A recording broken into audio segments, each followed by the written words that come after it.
Media.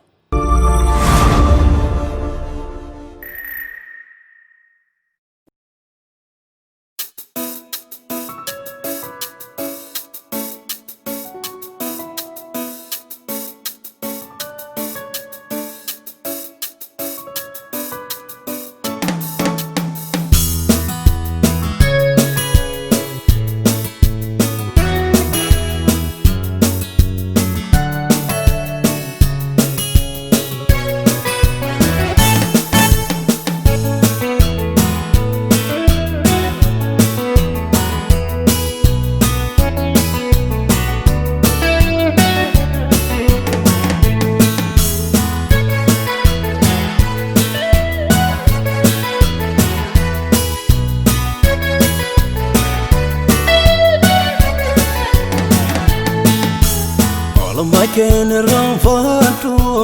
atumin ranfatama ale bole jalala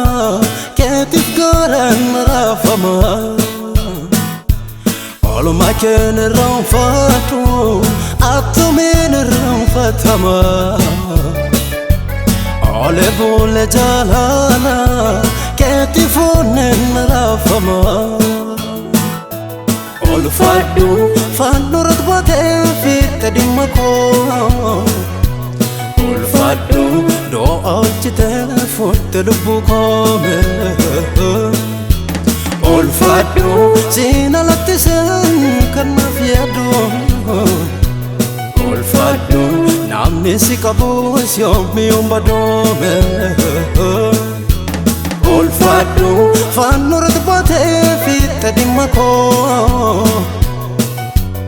Olfaddu do alchite forte lubbuko Olfaddu sina lattisen kan mafiyadu Olfaddu namni si qabu siyomi umbadome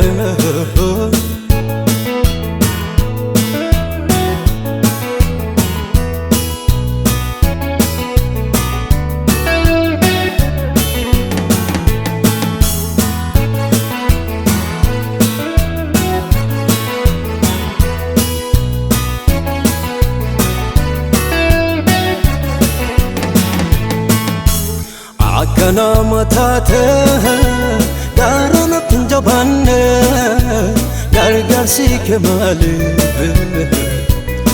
alaf bakalalte nabiranda barre adken ke jalali alko sit tolevi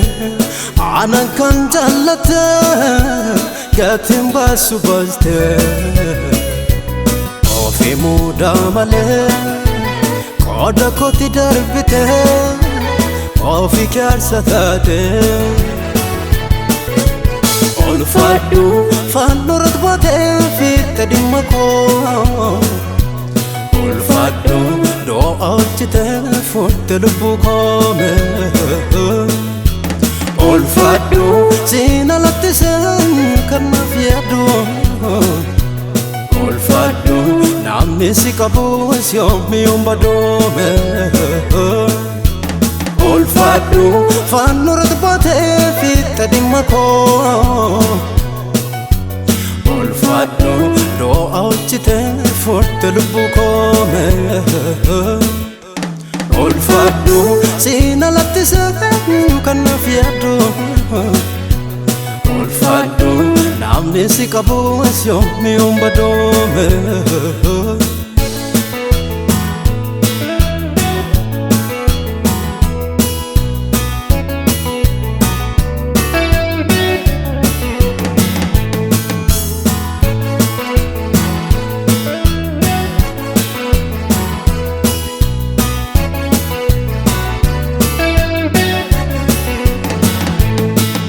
Sinje chufa parjanta akki kenar gamanyo si fakata Yesus adam kankem ilachike chupa motav dapat garanke enyakike abba sinje chufa parjanta akki kenar gamanyo si fakata Yesus Adam kan kem ilaalchike cubbamotaaf dhaabata garanke